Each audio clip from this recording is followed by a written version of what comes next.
Hello everyone, my name is Mr. Collada, and today I'm going to give you my thoughts on Call of Duty Black Ops 7 so far. Now, Call of Duty Black Ops 7 has been out for little over a week, so I feel like, with a week of playing the campaign, the multiplayer, the zombies, is a perfect time to give, my thoughts so far. I know with this Call of Duty Black Ops, it's quite controversial because a lot of people either don't mind it or just directly hate it.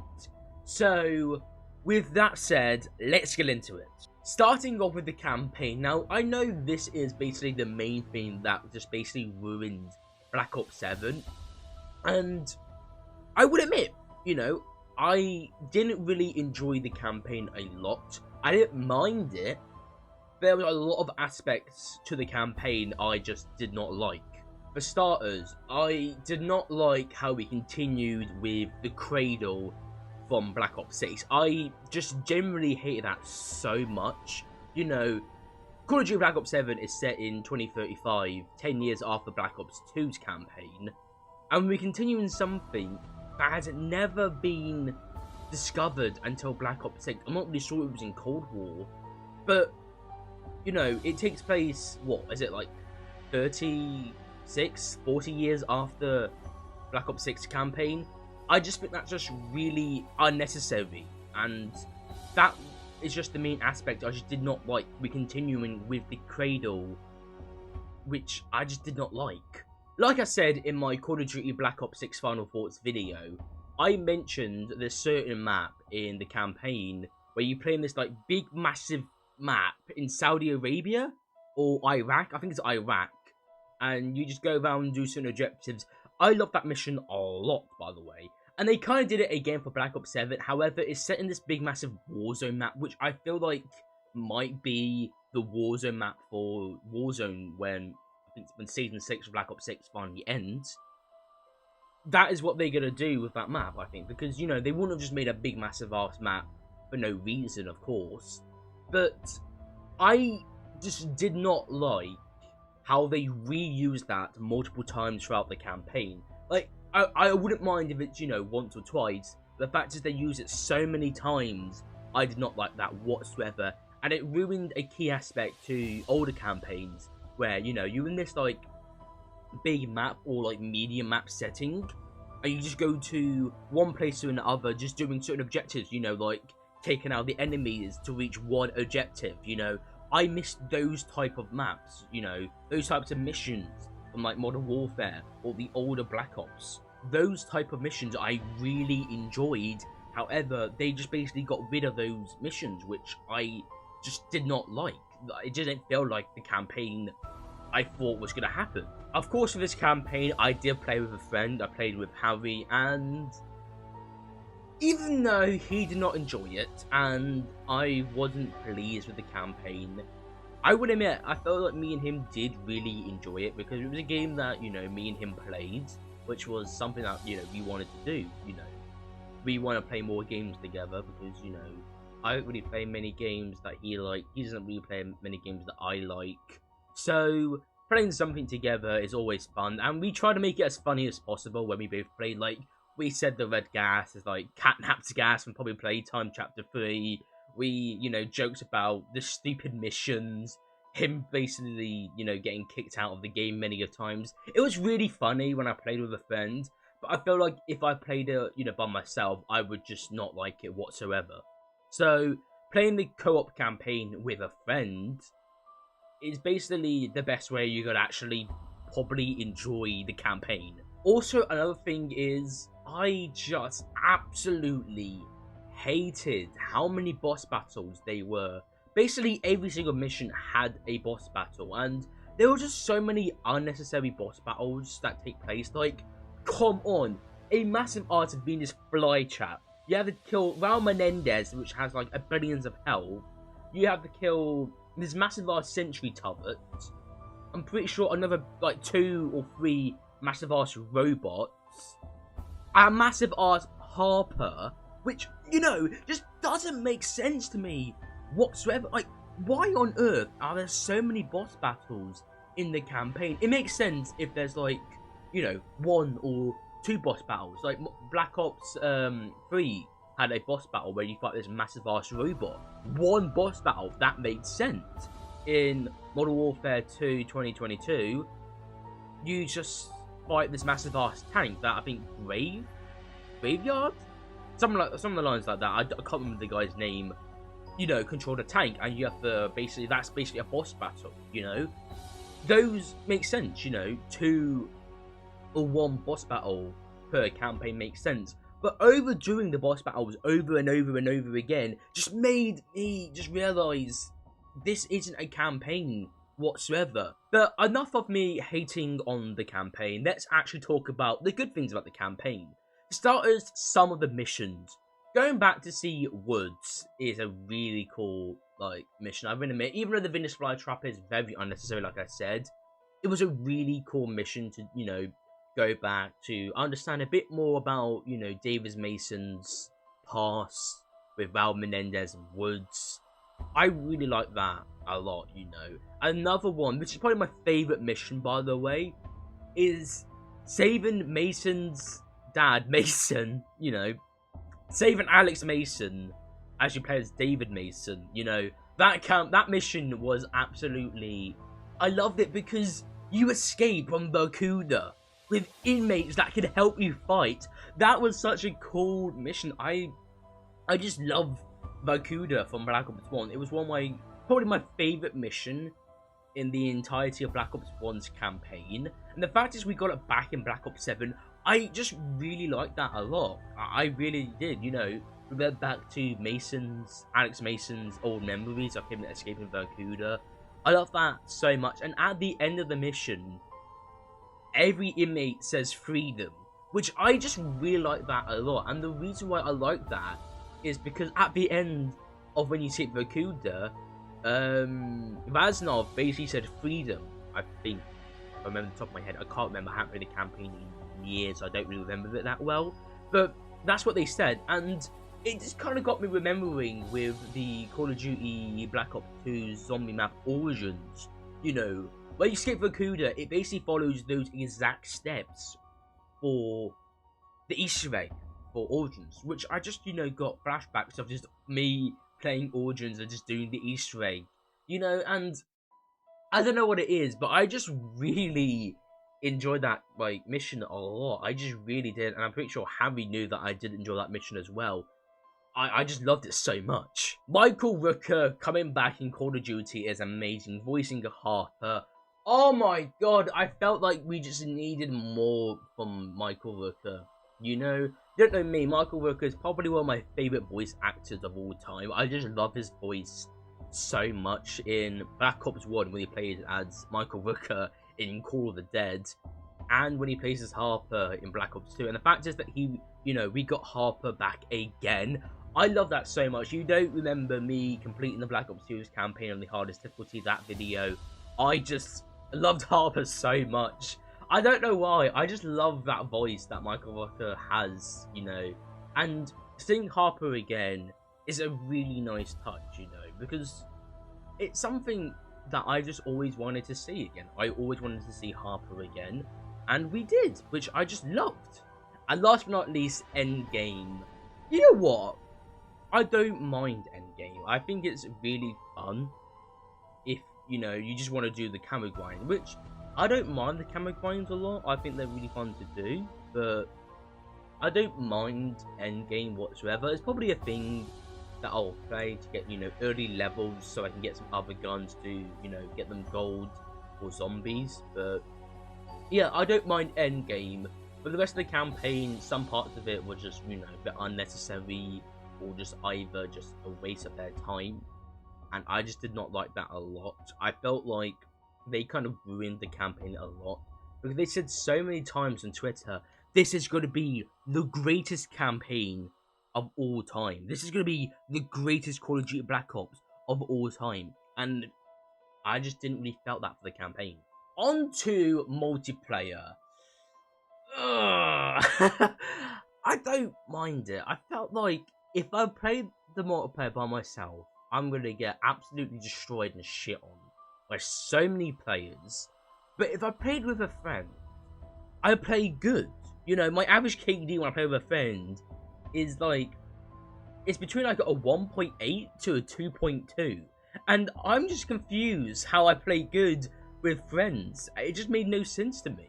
Dead arse when I say this, right? Sniping on this map feels so great. Like, look at this clip right here. I have never hit a better shot in my entire life in Call of Duty history.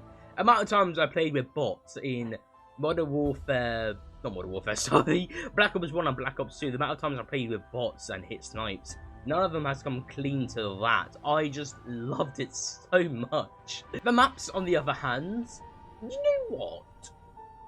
Looking at, you know, the launch maps of Black Ops 6, these maps are definitely an improvement for what we had from Black Ops 6, and I don't mind the maps. You know, some are not the best, I will admit, but some other maps are pretty good. I can't hate them. You know, they are really nice. They run very well if you're playing Hardpoint or Domination or Kill Confirmed. It depends really what game mode you play. 9 times out of 10, I play either Domination, Team Deathmatch, or Hardpoint. You know, to get, you know, the most amount of kills, or just have a quick, easy map for Team Deathmatch. But I really did enjoy the maps. Some are really good and run very smoothly, and I really did enjoy, you know, playing the OG maps from Black Ops 2. You know, Express, Raid, Hijacked. Like, playing those maps again just made me realise those older maps that we've played and gotten used to over the years made you realise that, oh yes, we need more remaster maps. I felt like, you know, we just needed a futuristic aspect for a Call of Duty game for a long time. We haven't had that since Black Ops 4. And the fact is we got it again just made me realise that I just miss having a futuristic Call of Duty game. Other than that though, I don't think I'll be playing the multiplayer by myself a lot, but it's definitely a thing that I wouldn't mind playing with friends. You know, if, you know, friends say, oh, you want some multiplayer, I'll be down to run multiplayer. You know, I really enjoy this multiplayer. By myself, not so much, but with friends, absolutely. I just really enjoyed playing this multiplayer, you know, with friends. It just felt like a multiplayer that I've just been waiting for, and we finally got a multiplayer that I just really enjoy. And last but not least, the key aspect of the whole thing, zombies. Ooh, where do I start with zombies? Gotta be Ashes of the Damned, surely, right? Oh my god! What are they doing with Ashes of the Damned? 1,000 meters long? The biggest zombie map of all time. I don't know how on earth they done that, but I loved it so much. There are so many cool aspects to zombies which just made zombies felt amazing again. If that's the curse mode, Dead Up Arcades 4, the survival mode, or just playing Ashes of the Damned. I love it so much. Having the 4 OG crew back again, and still being able to play with the crew we had since Black Ops 6, I like that a lot, you know, and I feel like we are trying to escape the Dark Ether and trying to get our souls back as well. I don't really know what the ending for Ashes of the Damned is, because yesterday I did try to do the Easter egg with a friend. It didn't really go well, unfortunately, but we know what went wrong and we just need to rely on old Tessie to do a lot of the damage. The Necrofluid Gauntlet is such a cool wonder weapon. Probably the coolest wonder weapon we have since... Oh, it's got to be since Black Ops 3 with the Apothicon Servant, surely. Dead Up Arcades. Wow, it's so good to play another Dead Up Arcade. I kind of wish for the standard mode, you know, not the casual mode, the standard mode. There was a first-person camera angle, not, you know, having the up-down camera angle. I don't really mind it, but I will admit, I'm not a big fan of Dead Up Arcades where, you know, they increase how long, you know, a wave is or the zombie's health. I'm not particularly a big fan of that, you know, it just kind of ruins what a dead up arcade's supposed to be like. You know, it's meant to be hard, of course, but I just feel like they could have improved with what they've done with, you know, how strong a zombie is, because if you don't have enough nukes or enough of the speed boosters, you're gonna die a lot. And having the market, I really like that, you know.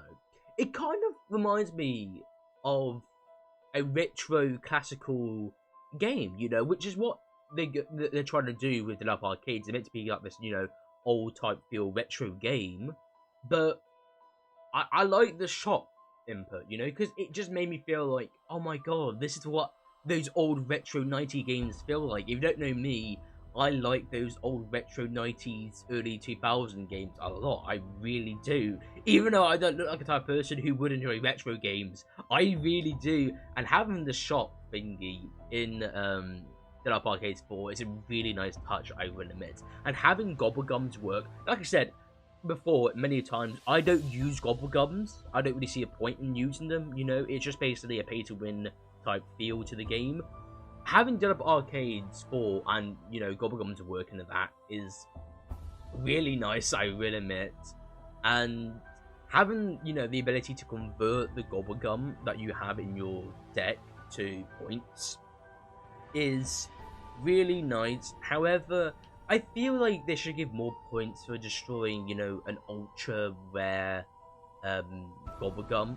Because, you know, I feel like they should give like 7,500, not 5,000, you know? Something on the lines like that, because, you know, ultras are kind of hard to come by, I will admit. I've only, you know, got a handful of ultras on Black Ops 6 that, you know, convert to Black Ops 7, which I really did like how they convert all the way from Black Ops 6 to Black Ops 7, especially with the double XP tokens, even though, like I said, I don't use XP tokens. I love how a lot of the stuff has convert, even the skins for Maya, Grey, Carver, and Weaver. Like, when you complete the Easter egg for, I think it's Terminus, Citadel des Morts, The Reckoning, and Shattered Veil, having, you know, those skins you unlock, and having the ability to use those skins again is, you know, really nice, I will admit. I will admit on this, the Easter egg steps, oh my god, they did not want to give us mercy, Jesus Christ. I'm going to show you what I've written down for the Easter egg, by the way. Like, just give me a second to find the right page. Wait, look at this! Look at it! This is all for the Easter egg, right? Like, never in a million years I thought I'd be writing down this much for the Easter egg. If you, you know, gave one look at this, you would think, oh my god, Collage is, you know, researching the new disease.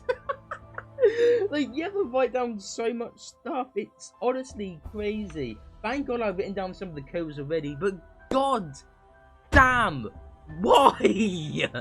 Other than that though, zombies is a really positive thing that I just love a lot, and if they, you know, do it correctly, I think that this might be the best zombies we've had since Black Ops 3 even. I'll put my hats down, I will admit. This zombies is really fun and really enjoyable.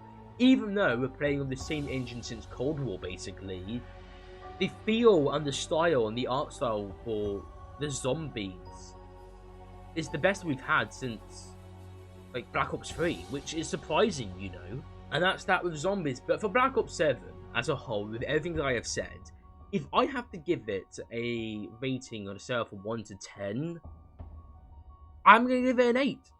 You know, I don't think that this Call of Duty is bad, apart from the campaign. I understand why people don't like it, and I don't like it a lot as well, but I don't mind it, you know.